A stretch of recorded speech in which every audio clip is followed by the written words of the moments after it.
Hello and welcome everyone. Today I have with me Dr. Erin TeWinkel, naturopathic doctor who is also known as the Teen Wellness Warrior. Welcome, Erin. Hi, thanks for having me. No problem. All right, so today we're going to talk all about teen health and wellness and how we can help parents to, I guess, communicate with their teens a little bit better, things that might be affecting them, especially as of right now with all of the stuff that's been going on. And we're going to touch on a whole bunch of different topics today. So let's start off with, so I wanted to ask you, how do we talk to our teens about things like loneliness? I know that's something that's come up a lot nowadays, especially with being in isolation and Mhm. quarantine and how it affects mental health. If you could touch on that, that would be awesome. Yeah, so teens specifically, like pre-pandemic, their brain development is literally geared towards them going out of the house and away from their parents and seeking support in conversations and building their own tribe with their peers. It's literally part of their development is to be able to do that because basically what adolescence is going from child, that transition from child to adult. And it's long, but their pieces of them are like letting go of child aspects and looking towards their more adult aspects. And the beginning of that is seeking advice from friends and hanging with friends and not listening to parents or hanging with their parents in the same way that they used to. But now they're stuck in their house with only their immediate family, which can be super challenging. So you're probably just going to have more backlash and more eye rolls and all the things that we associate with teens. So first of all, I always really encourage parents to try and just like think in their shoes. And a lot of what I do is just educating around actual development of the teenage brain and why they're doing what they're doing and why it's extra challenging.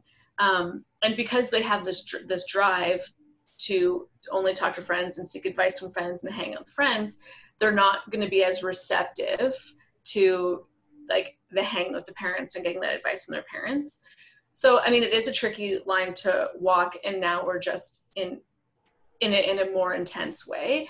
But really trying, luckily, we have technology, and this will probably be the one time you're really going to push your teen to use it more and be on social more, but really with the intention of trying to connect. So kind of paying attention, like, is your teen still engaging with their friends, like through Zoom meetings or House Party or whatever the new app is that like people are hanging out on to be social, and just really encouraging them to do that and noticing like if they're not or they're withdrawing more.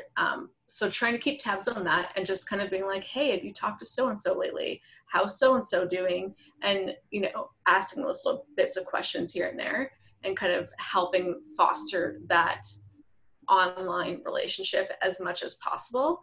And I had a second point that I was thinking of and I just lost it. It's about social media, push them to be on it.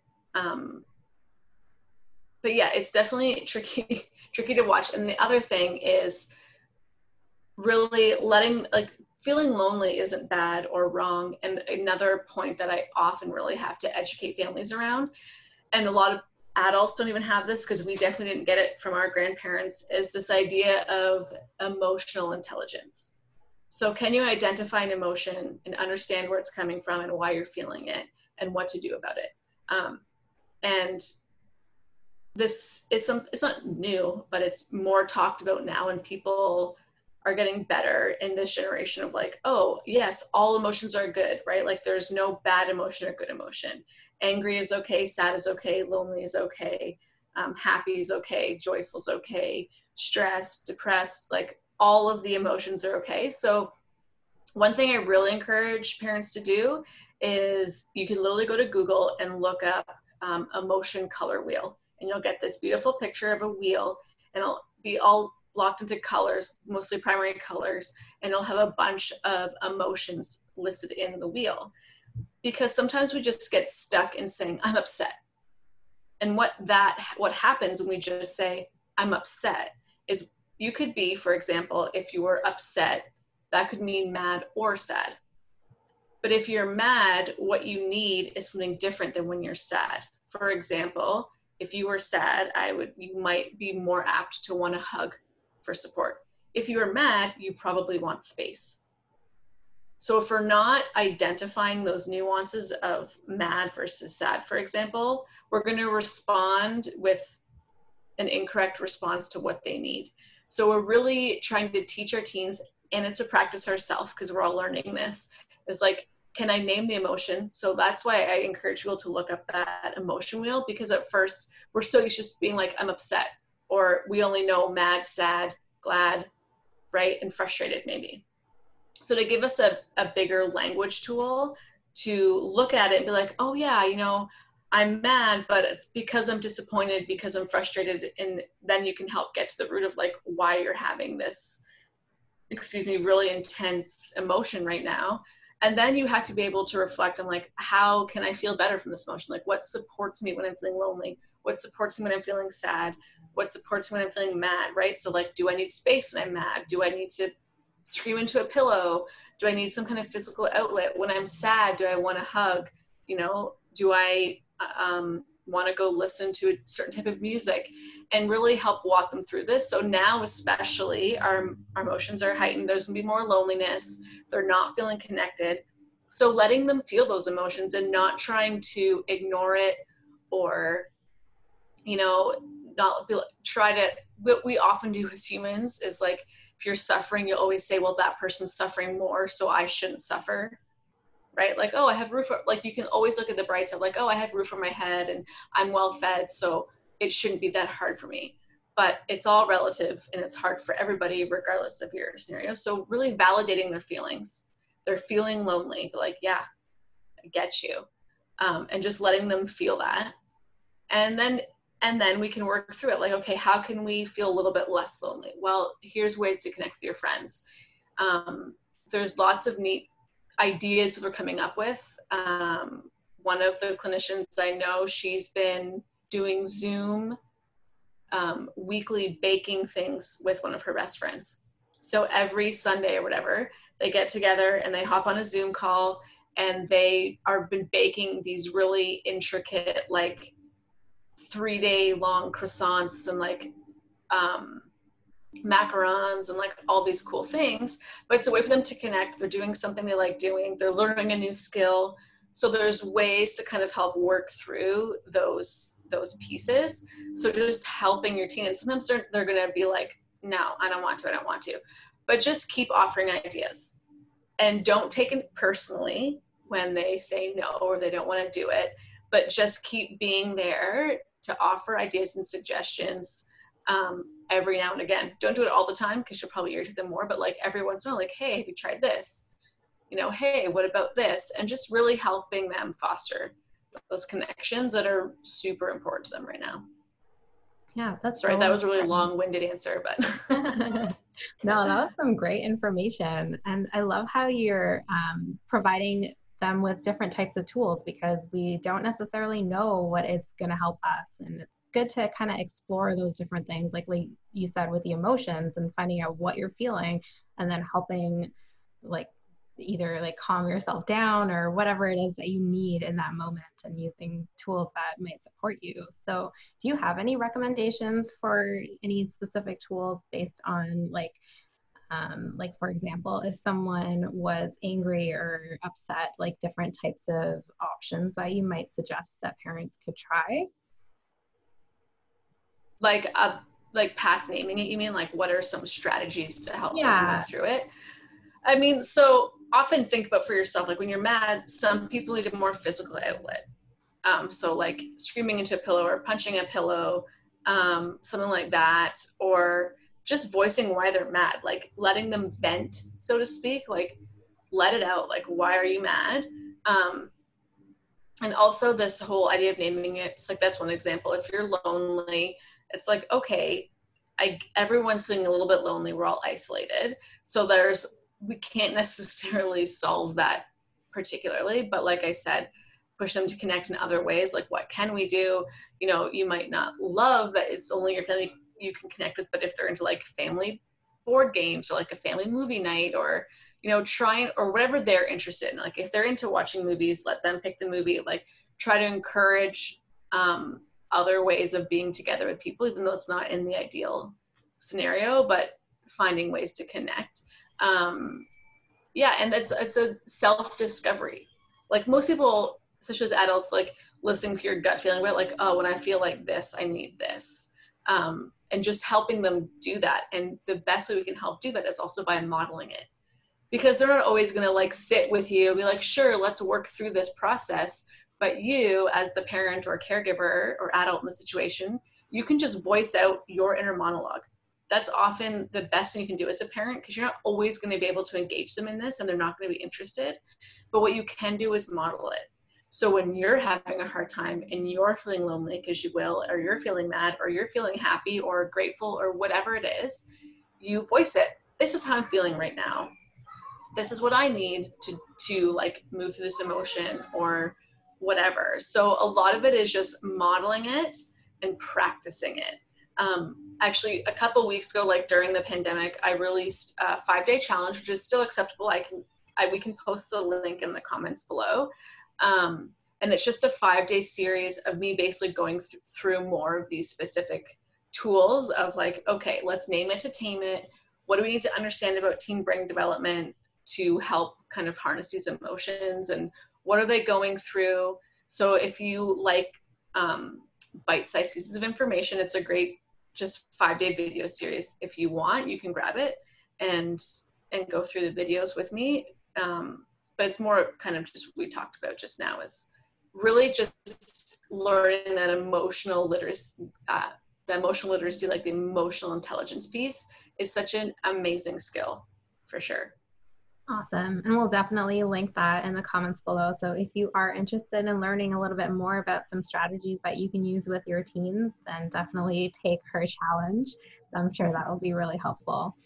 All right, so I know you touched a little bit on brain health and how the brain is developing still in teens. So that might be a little bit different compared to how we would treat an adult in the same kind of manner with these types of issues, or even like as it relates to health or like mental health conditions like anxiety and depression that might be kind of related to some of the loneliness that people are feeling. What do you suggest in terms of how we can approach brain health in teens? Yeah, and this is one of my kind of like passion projects right now. I love talking about brain health. And the reason is, it's not just, when people hear brain health, often think like, oh, just like making sure you're getting fish oil, because we all know that, you know, like healthy from a physical like standpoint of getting the right nutrients. And that's only part of it. So fueling the brain for success. So making sure they're having the omega-3s and they're getting like healthy fats and they're getting enough protein. Those are definitely a huge component, but really what I dive into and I talk a lot about in most of my like extracurricular reading about teen brain development is this really significant change in just how they think, how they feel, and how they act. And there's these common myths that happen in adolescence, and people just assume, well, they're a teenager, so they're gonna, you know, they're mean and they're hormonal. That's the biggest myth. It's not hormones that are actually causing these intense emotional ups and downs. It's actually the development of their brain. And what's happening is during adolescence, as they're going, like I said before, from that child to adult stage, which is long, their brain is basically completely rewiring. And it's the biggest kind of brain change that a human will go through, is during adolescence. So what's happening is your amygdala, which sits at the base of your brain, which is controls like fight or flight response. So it's very impulsive.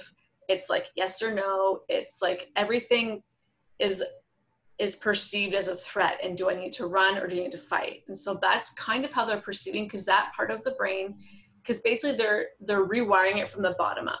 So that bottom part is what's getting rewired first. So it's kind of really turned on at the beginning of adolescence, and then as it rewires and works its way up to the front, which is the prefrontal cortex, that part of the brain is where we do like our higher level reasoning, and we can, you know, understand consequences and this whole decision-making process is all done up there, which is not rewired yet. So we're dealing with someone who's in a more emotional state, and it's all fight or flight, and they can't process like the future consequences and the problem solving skills yet. So they need to practice it, because as our brain rewires, the more we practice and hone these skills, the easier and better it will come, which is why that emotional intelligence piece is key. So first of all, can you name it to tame it? And that's usually how we can deal with that amygdala brain. If they can name it and understand it, it usually doesn't ramp up as much. I'm not saying that's not going to, but it's not going to ramp up as much. There's this awesome article, which we could also post. I reference it all the time. And it's also in my 5-day challenge. I talk about it a lot. This mom writes this beautiful moment she had, not a moment, but like this conversation she has with her. I think he's around 12 or 13.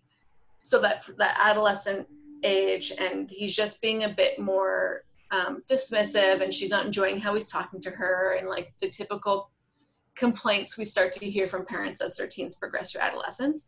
And she sits them down and says, listen, I feel really bad. And this is true a lot of times. We talk a lot about puberty in the sense of your body's changing, your hormones changing, oh, you're going to get hair here and you're going to smell and like all these things. But we don't talk about how your brain changes and how we can deal with that. And so they had this awesome conversation about like, yeah, so your brain's changing and it's all fight or flight. So even when I'm asking you a simple question like, how was your day? You're perceiving me as a threat. So sometimes they just really react. And he's like, and when you explain this to teens, they also are like, oh yeah, you're right. Sometimes I say things that I don't mean, or it just comes out. Like they feel like they don't have control. So explaining this to them also helps them understand what's going on, right? We often forget about talking about that piece. It's all focused on the outward puberty changes versus like the inner workings of what's happening. And basically why I love this article is her and her son kind of developed almost a code word. So if all of a sudden he was getting snappy or, you know, was obviously in that more heightened emotional state, she would just say, hey, I'm not a saber-toothed tiger, because that's the association with the amygdala. It's like a saber-toothed tiger, fight or fight, right? So that was kind of their little thing they'd have a giggle over. And it kind of also helped ease the situation. So if you can find little things like that to work through with your teen and understanding more about their development, because that's the biggest challenge, is dealing with this fight or flight response over things that aren't actually stressful. But the more that we can help them nip it in the bud, and that name it to tame it idea and working through the emotion helps our brain restructure and learn how to do those things, and helps that prefrontal cortex, oh, let's think this all the way through before, you know, hitting it with just emotion.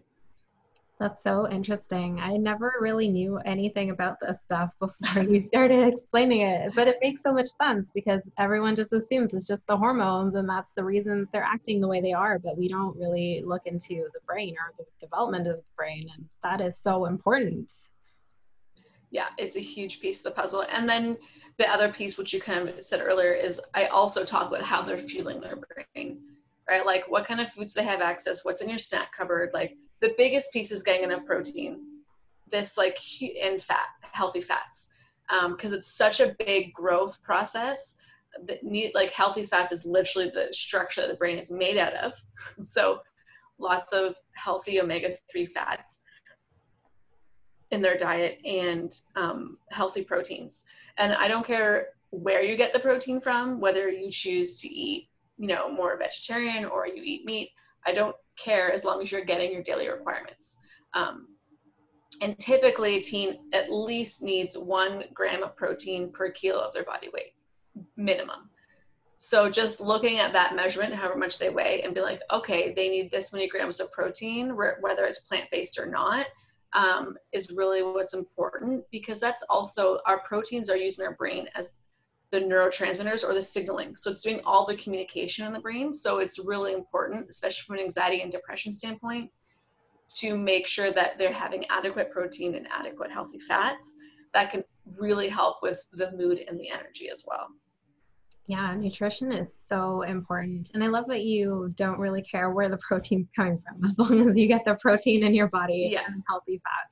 Do you have any examples of proteins and healthy fats that parents might be able to introduce to their teens that maybe they aren't normally eating, or things that might be a little bit easier to get into their diets?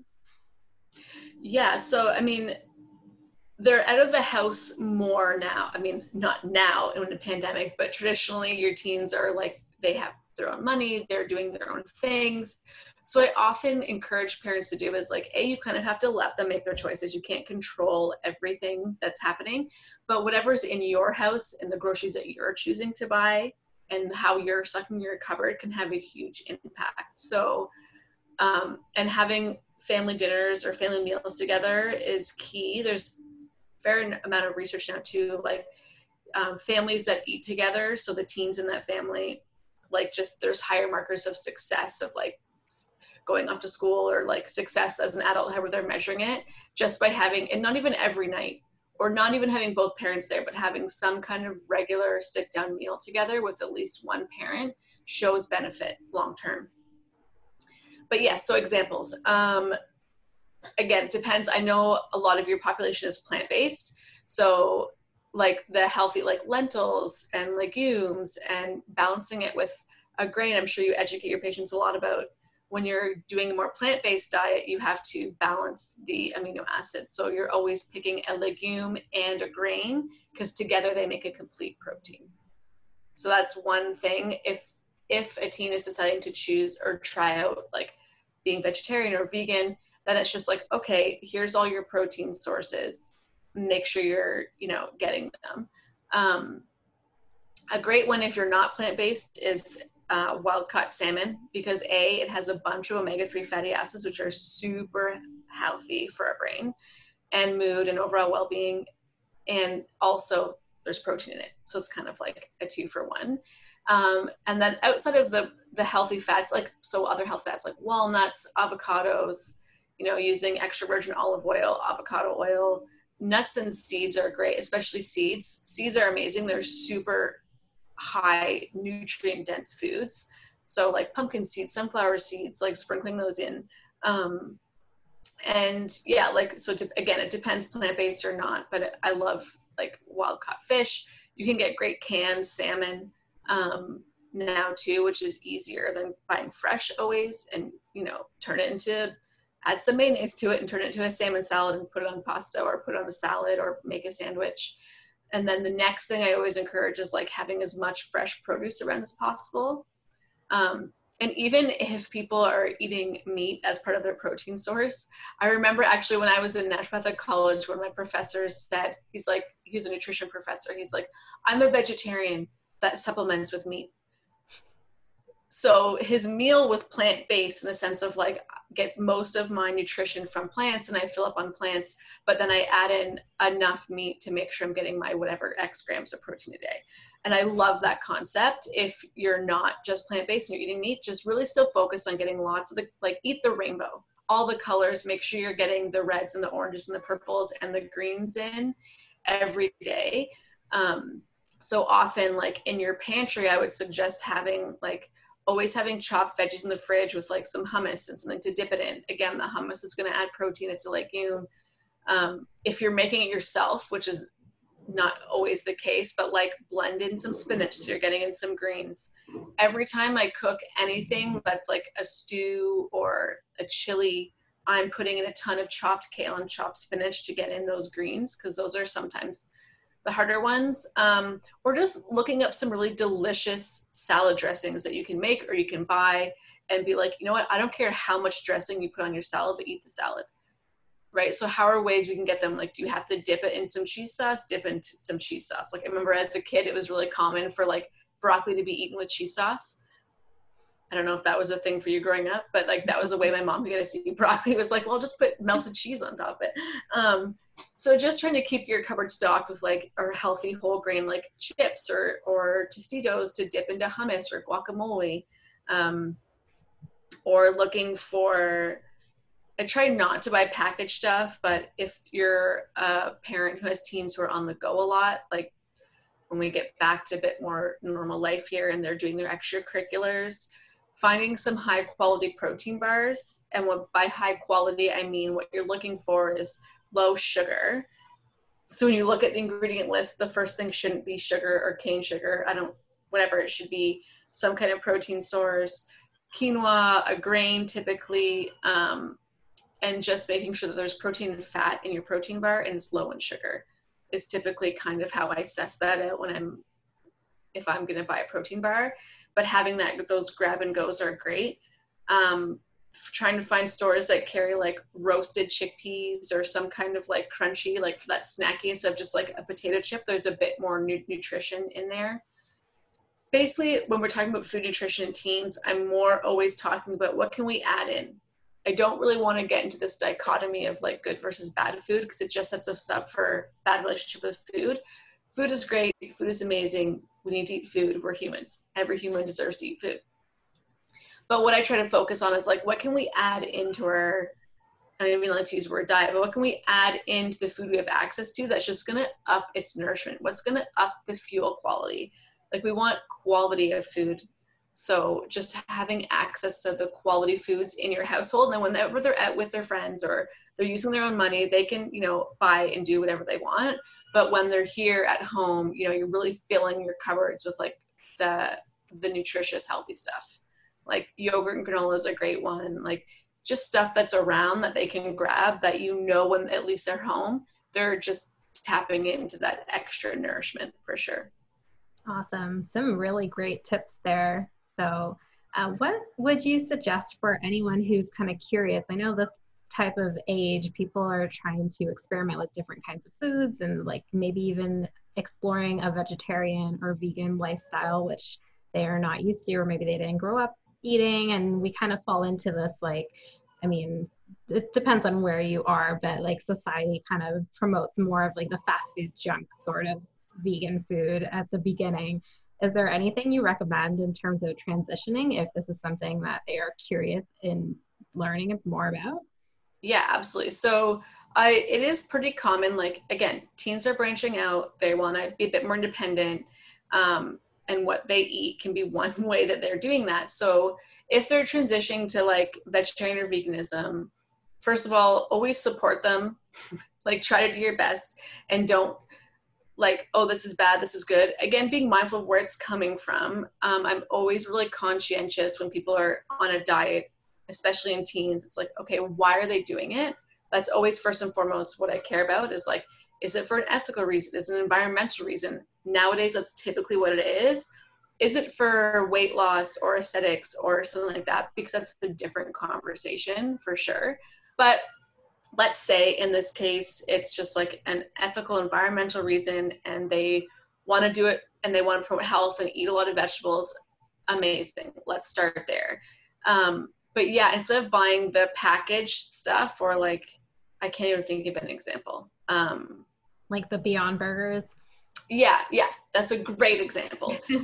Again, I'm so thankful that they exist so that when you're being social out with your friends, you can go to A&W or whatever fast food chains have them, you have an option, right? It's not like, well, now I'm just going to get a bun because that's not great. At least there's something, and it does have protein in it. It does have, if you look at the ingredients, a list of ingredients that's pretty long. So that usually to me is a good signal when something's packaged and the ingredient list is really long and there's things in there that I don't know what they are. I'm like, that's probably not the highest nutritional value.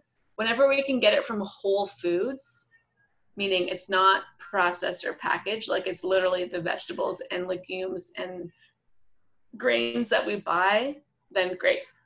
So whenever you can get it, like it's only a few ingredients, like hummus, for example, is processed, but it's like, tahini, chickpeas, oil, salt, and garlic maybe, right? Like it's a small list of foods that you know what they are and you understand it. So that's typically what I'm like, don't buy something overly packaged that has an ingredient list that's this long. And I mean, depending on where you are in the world, a lot of health food stores, sometimes they can be helpful in this case and sometimes not, right? They'll say it's healthy or natural or organic, but that's not necessarily true. Again, look at the ingredient list. Do I know what's in it? Can I read it?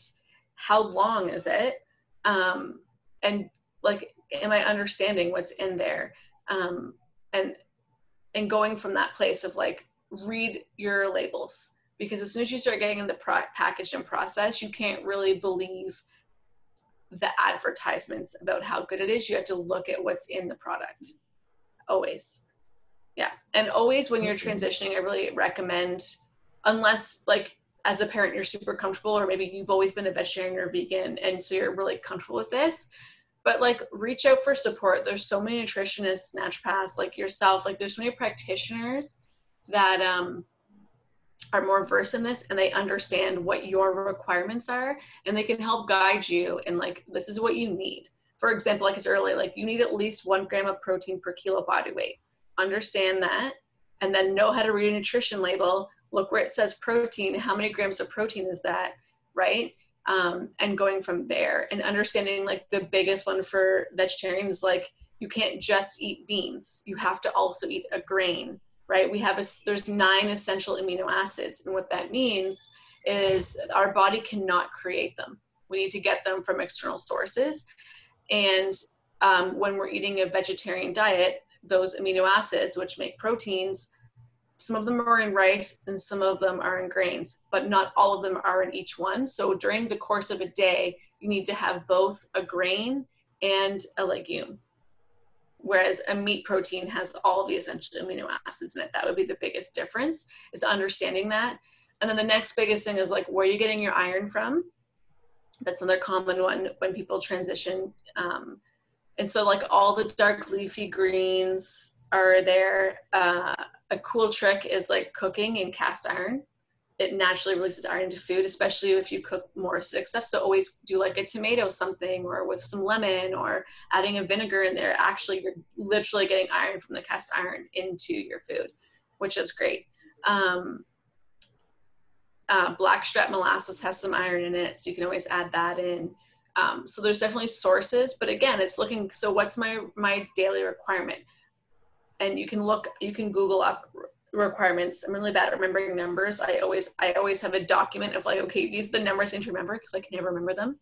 But the recommended daily requirement for a vegetarian is going to be different, because we don't absorb iron the same way out of plant products that we do out of meat products. So it's actually higher. So you need to aim for a higher daily amount out of your plant sources than versus a meat source, especially for a menstruating female. As they're in their teen years and they start menstruating, you really are going to want to monitor iron levels. It can have a huge impact on mood. We know that like females who are experiencing more depression and stuff can be more iron deficient. So there's a big link there, that making sure your blood has all the things that it needs can really impact your mood. So I often recommend when people are transitioning from a meat-based diet to a plant-based diet, there's just some blood work I often encourage them to get, like iron, their regular like blood count, like what's your CBC, what's your iron, what's your B12, and monitoring that. So in your first transition, like every 6 to 12 months, you're monitoring those blood markers. As you progress through, this changeover, and you can really tune into what your body's like, you'll start to notice it with your blood values. Like if they're dropping with how you're feeling, are you more tired? Is your skin more pale? Like, has your cycle changed? How are you menstruating? What has your PMS changed? Like all of these things. And then you'll be able to tune in. You won't need to keep monitoring for like the rest of your life. You'll know, oh, you know what? I'm having this shift in energy. I'm probably a little bit low. Let's just ramp up my iron and kind of see where things are. So really being able to tune into how you're feeling with what you're eating. Awesome. Such great information there, Erin. Is there anything else that you would like to let our viewers know? Any last statements? Yeah, I mean, those are my biggest things I often talk about. It's usually like, okay, how are we fueling ourselves? How are we thinking, and how are we feeling? And how do we manage that? So I think we covered most of it. It's probably information overload for everybody, but I mean, just feel free to reach out always. You can follow me at Dr. TeWinkel on Instagram. I'm on Facebook. I've created a Facebook group for parents of teens. It's called Connecting with Your Teen, or Connecting Teens. We'll put the link in the comments down below, just so people can hop on. It's just a space that I've created for parents, because it really does take a tribe and a village. reach out, ask questions. Everything, especially with parenting, it's practice, practice, practice. And I really stress this. I'm not asking anyone to do it right all the time, but what I am asking is to know when we screw up and how can we course correct. And that's actually the best model you can also do for your kids and your teens. It's like, you know what, I made a mistake, but I'm doing this to remedy it. And just being able to walk through that helps them learn and process at a higher level thinking of like decision making, problem solving, and watching you go through it and be like, you know what, I said this to you the other day and what I really meant was this, and how can we correct it? And just really kind of being a bit more vulnerable and opening up and being like, you know what, as parents, we're going to screw up, but let's notice the screw up and let's course correct and let's keep going forward and like kind of learning from those mistakes and just showing up every day being ready to practice it, because it's just a practice. It's the effort you put in, and keep trying. Amazing. And we'll definitely leave you guys all of those links below so you can contact Erin if you have any questions about anything that we talked about. If you are looking for support for your teen, definitely reach out to her as well for that. All right. Well, if you have nothing else to say, we can end this here. Thank you so much for having me. It was great. I can talk about teens all day. It's my favorite thing to talk about. So, well, this was amazing. Thank you so much for being here and sharing all of your wisdom and breaking down all of these misconceptions about teenagers. Yes, no problem. My pleasure. Thanks, Daina. You're welcome. Thank you.